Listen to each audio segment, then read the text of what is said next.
Alrighty, thanks everybody for tuning into this episode. Today we have Tito Torres, who is a Moral Compass Federation Executive Director. Tito, thank you so much for your time today. Thanks, brother. Happy to be here. All right. So, per usual for our podcasts, doing this, I don't know, 150 podcasts in now, we start with a mission statement. So, what is a mission of MCF? So, our mission, and going with the traditional mission statement, but before we get into the details, is to empower veteran communities to address moral injury through education, advocacy, and action. And we utilize a coalition-based model that guides our promises and our tenets and our guiding factors. All right. So, we'll get into those details. But before we do, why you? Why is this an area that you've put all your passions into? Yeah, I mean, so moral injury is the base of the federation that brought everybody together. And my own personal story, I have uh, 11 deployments between Iraq and Afghanistan, and most of those were in Afghanistan. And in August of 2021, watching the way Afghanistan ended, it made me question a lot of things. And I felt this abandonment, frustration, anger, which I think a lot of the veteran community and a lot of Americans, frankly, felt as they watched what was happening. And I felt like I had to do something. And I was at Georgetown during grad school, and we came together, and we were one of the networks that came together to be this network of networks to help our allies get out of Afghanistan. And the fallout of that allowed me to be in the community, be around the community. And when the founder, Travis Peterson, approached me last year and said, "Hey, we really want to develop MCF, and we think we can go to the next level. Will you come with us?" And he asked me and felt that he could give me the confidence of the community to lead the organization through the next steps. And that's, my own personal journey over the last couple of years of dealing with the moral injury of the fallout of Kabul is the reason I came together. And the people within this federation are just some of the best Americans that you could ever run across. Oh, you said this a couple times, and it's a new term for me: moral injury. What is moral injury, and what's like the history behind it? Yeah, moral injury is really kind of gained more and more research over really the last decade, 10 to 15 years. It was coined first in the '90s. And when some people think about moral injury and how we're defining it, some of that evolves. But it's when you think of a Venn diagram of PTS and moral injury, there are some overlays there. You're going to have some of the same type of symptoms and some of the same things. But one of the differences is moral injury, to kind of sum it up in layman terms, is loss of trust in an institution, loss of trust in something that you put your heart into. And, for some people, that's doing an action that is against their moral beliefs. I think for a lot of us, it was watching how we've abandoned our allies, and we just couldn't stand by and do nothing. And so that is where moral injury has come into this community. And for a lot of veteran led and intelligence community, we all have creeds. We all have, ethos that we live by, the Ranger Creed, and all these different things that we put our heart and soul into. And, that means something. And Yeah. so developing a home and a federation where action-based organizations can come together and work towards common goals. Um, that's part of the healing process, right? I've had a lot of veterans who have called me and said, "I just have to do something for the Afghan community. I have to do something for our partners." As part of their own healing process to process what happened in Afghanistan. We've interviewed a few military and veterans based organizations before, but we haven't had the opportunity to dive deep with somebody who has been there, especially and had tours in Afghanistan, and has been this close to the community after what happened in 2021 in August. So, what has been the impact to the Afghan community from your experience, since you're kind of deep in it, and what are some of the stories that you're hearing? I mean, there's our allies that are still in Afghanistan are being hunted and killed for having worked with U.S. for having supported us for 20 years. We have numerous individuals within our federation that have been kidnapped within the last few weeks. and we've had individuals who've ended up being killed. And so that is the seriousness of what is still happening in Afghanistan.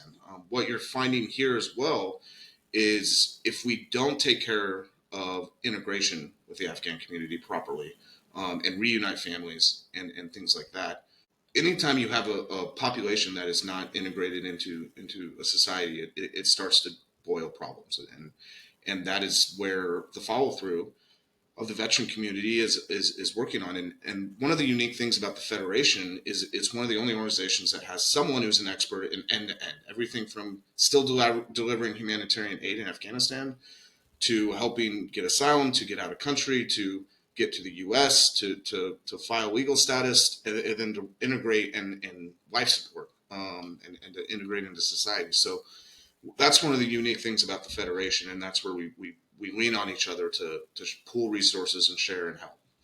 Yeah. And that's a good transition to my next question of just the programming from the inception of MCF and how it's evolved over time.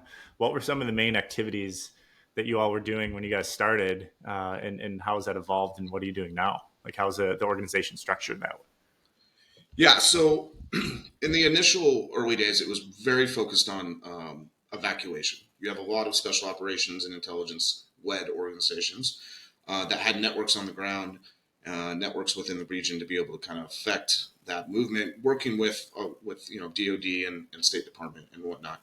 Um, as time went on, evacuation started to formalize through formal processes with our government. So we've evolved, and we still have organizations that are focused on helping certain demographics in Afghanistan, where we still deliver humanitarian aid. We're still working on different projects within Afghanistan, but also evolving to integration and working with our partners here and advocating for our partners in both on the Hill and with different forms of government. Where we've evolved is leaning into the moral injury side of things. We In August we launched our health initiatives program, where we took the pool method, the coalition method, and we took the same thing into health focused organizations.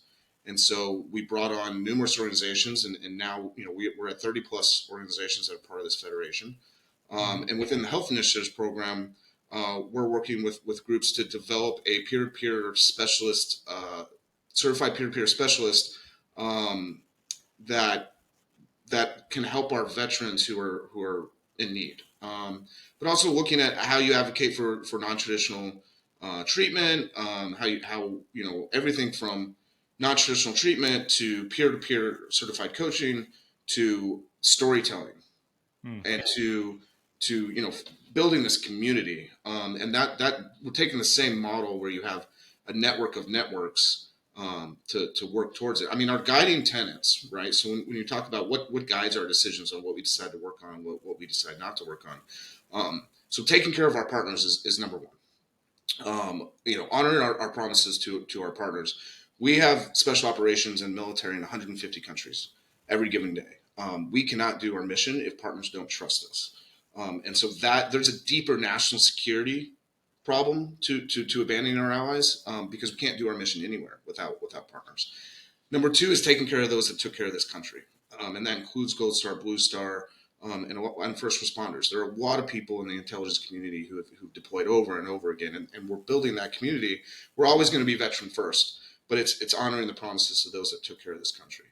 Number three is advocating for sound policy to prevent future crises. Right? If we need good policy from ground truth, and that's what we bring. We have individuals and organizations who are on the ground in Ukraine and Israel, and bringing that ground truth to the decision makers, I think, is important because can prevent future moral injury. And number four is this leadership model. There are 52,000 veteran nonprofits, and sometimes it's hard. Where can I support? We didn't want to be another nonprofit. We wanted to pool resources and networks and approach a coalition model because we can all grow from that, and we're all better off because of it. And that's what guides our decisions when we're working on different projects and working on groups partnering together on different types of events or advocacy or whatever it may be. Wow. Thanks for that background. For the policy tenet that you guys have in focus. Do you have an example of what would be a good policy, or any progress towards this specific initiative? Yeah, I mean, so in Afghanistan in particular, I'll give you two examples. I'll give you Afghanistan in particular. The expansion of SIV or P1, P2 pathways for our special operations partners, our KTHOS, our special mission wing, expanding that to include language that enables pathways for our partners to get out of harm's way, and that's something that we work with. And we have had numerous individuals testify in front of Congress over the last year. The House Foreign Affairs Committee and their investigation into the withdrawal. We've had numerous individuals testify, and will be testifying again in the new year.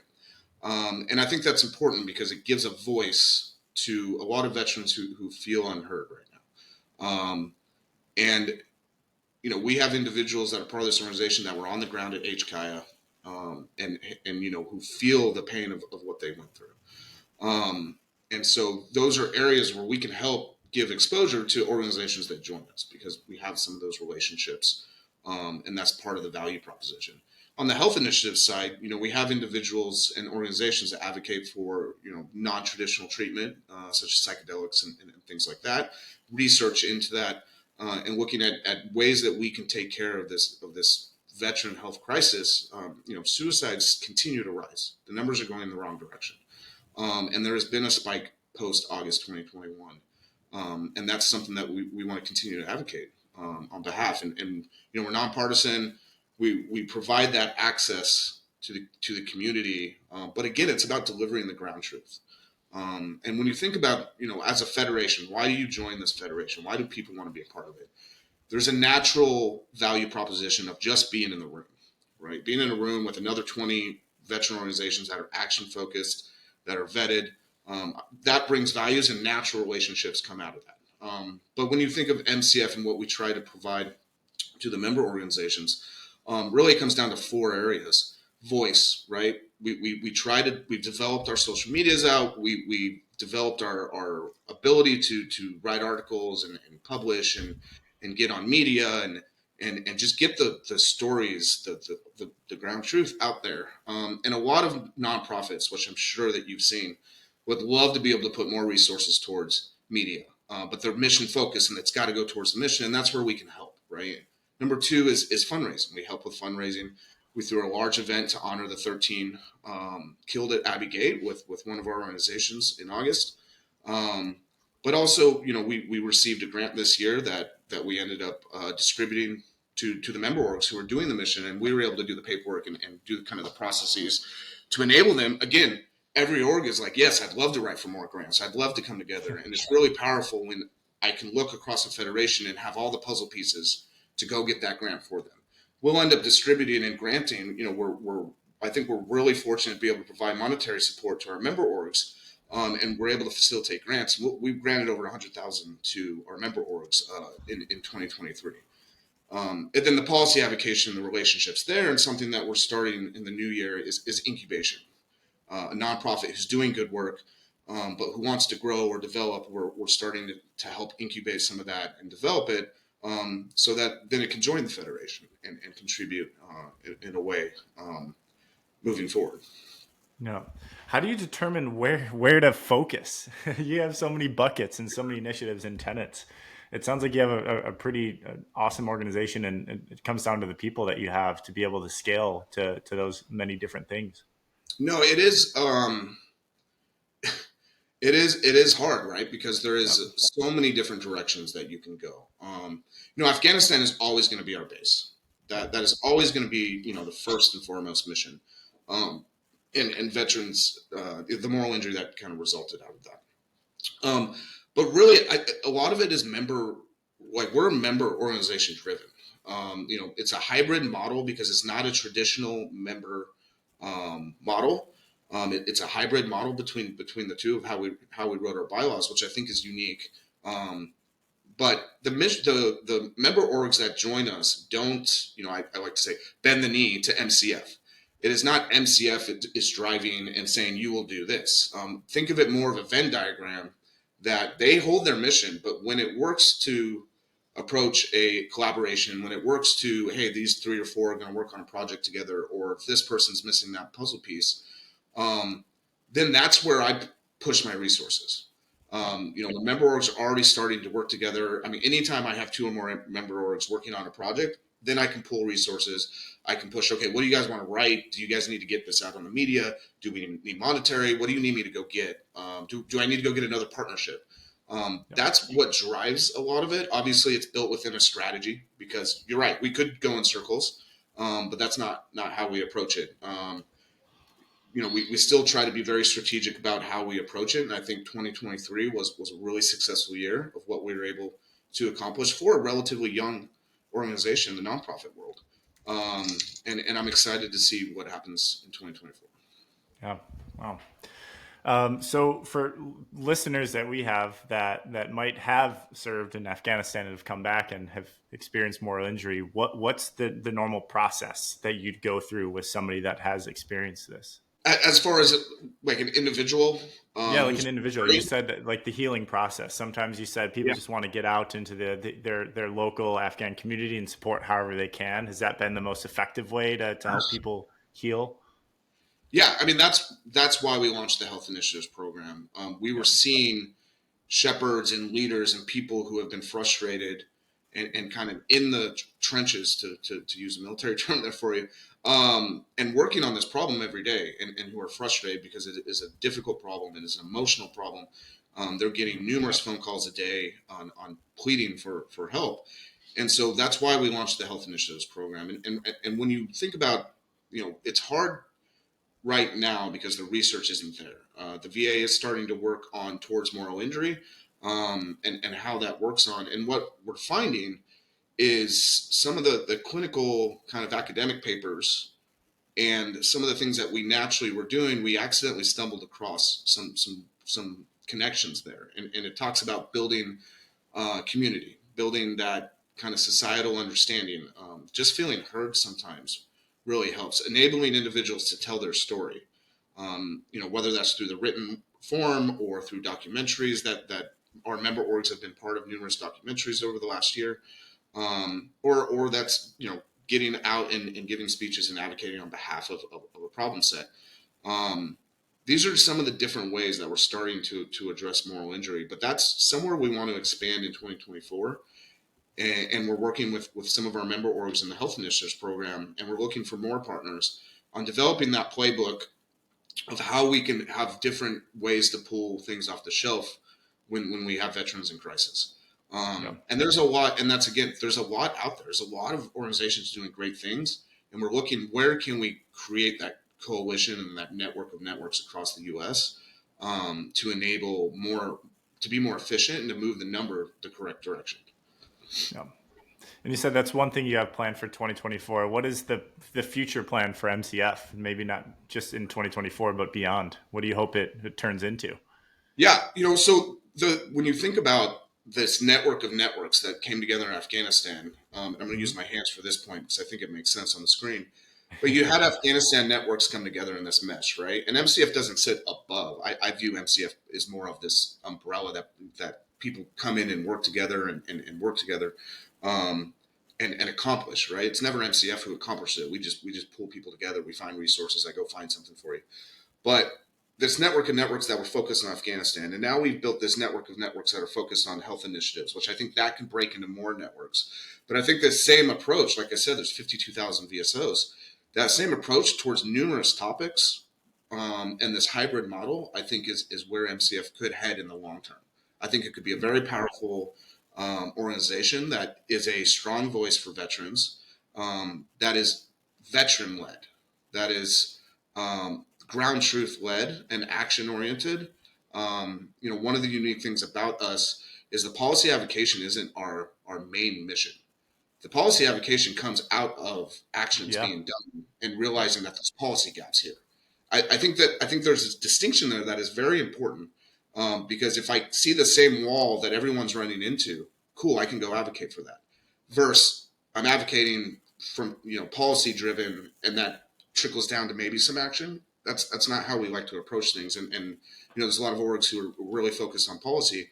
But we want to focus on action, and then the byproduct is how we can remove some of those barriers towards success. Yeah. Wow. Well, engagement. What type? Obviously, I'm assuming you're always looking for new partner orgs to get aligned with and to connect. But what type of engagement do you usually look for and see? Yeah, and so MCF has numerous ways that you can be involved.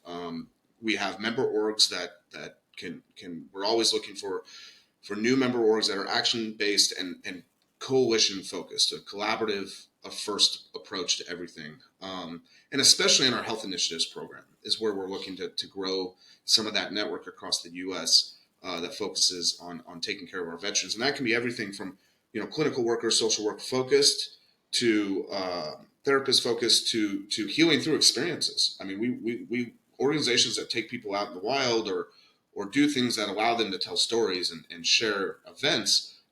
We want to be able to kind of be a funnel where we can push people to organizations that we know are having success. And so I think that's one way. But we always, when we work on different problem sets and do sprints or workshops and things like that, we our motto is it's not a club. Um, if you're an expert, we want you in the room. We want you in the conversation. And so there's numerous ways to get involved. If you're an expert in something or you want to volunteer, you want to put your time towards something you're feeling, you feel what has happened, is wrong, and you want to work towards the goal and kind of get some things back on track in this country. We're always looking for volunteers. There's not of the limiting factor is in the amount that can be done. um, Yes. and so we're always looking for that. And then these large organizations, we're partnering, and that's part of 2024. I think is building some of these partnerships where they're not necessarily member orgs, but building partnerships that benefit everybody. And that's where I envision the future. But as you can see, there's numerous ways to get involved, depending on the level of what you want to do and what your goals are. And that's part of every conversation I have with every volunteer that comes to us. I think too often in the nonprofit and volunteer world, um, it is really easy to fall into I have a volunteer and I need work done here, and you plug them in there. When really it's about what satisfies their soul. What are they there for? What Mm. are they really want to do? And I'll create something around that because ultimately it's gonna benefit you more, and it's gonna want people to stay and stick around. Yeah, it'll be more sustainable of a Mhm. process. So for volunteers that are maybe veterans or non-veterans, what are some examples of activities that they've done with you guys? I mean, we've had individuals. I mean, when you look at our four tenants, we've had individuals come in and help with guiding our media outlets, our social media. Individuals who have contacts to different media outlets. With grant writing, we're always looking for grant writers. We're always looking for people who can help put together events to fundraise, things like that. Um, Policy advocacy, obviously, we have some great volunteer organizations that give us their time, that have great relationships or help guide us in our strategy. And then the incubation, I think, is where I'm looking for professionals, Yep. because I'd love to have a shelf of individuals who finance experts, accounting, bookkeepers, or strategy, marketing, that I can pull a shelf into a working group on a nonprofit. We can do a sprint and get them up to a certain speed, and get them off to the races, working on their Yeah. own. And that's where some of those type of volunteers could benefit. And like I said, because the net is so wide, we're able to find a home for everyone, but we stay it's still focused in a direction built on the strategy that we're working on. Yeah. Wow. Well, that's amazing. We'll make sure to share all the information and social media links and so people could find you that are listening and want to get engaged. But other than that, is there anything that we missed or anything you want to leave us with before we wrap up? I know we've covered a lot about the organization and history and plans and strategy and tenants and engagement. But is there anything that maybe we missed or you want to add before we wrap up? Yeah, I think it is important to know, and one of the reasons I was so excited to come on your podcast is I think it'll reach an audience that I don't normally get to reach. Yeah. um, and I think a lot of the nation, when they hear that there are these veteran organizations who are still working on this problem every day, who care about our partners, who are getting the work done, having a lot of success. I hear, how do I become part of that? How I didn't know that was happening. And I would just encourage any of your listeners, reach out to me, reach out to MCF, reach out to our member orgs. I can put you in contact with any of our member orgs, and get involved. There's a way to get involved. The moral compass of this country doesn't mean you get it right every time. It means that you approach and try to get it right, and try to do the right thing, and that's what we stand for. Yeah. Well, Tito, thank you so much for your time. Like we said before we started recording, this is 20 to 30 minutes flies by. So really appreciate your time, and we'll be sure to share everything. And people that are listening, veterans, non-veterans, please get engaged and learn more about the organization and partner organizations and how you could get involved. No, thank you for having me. All right.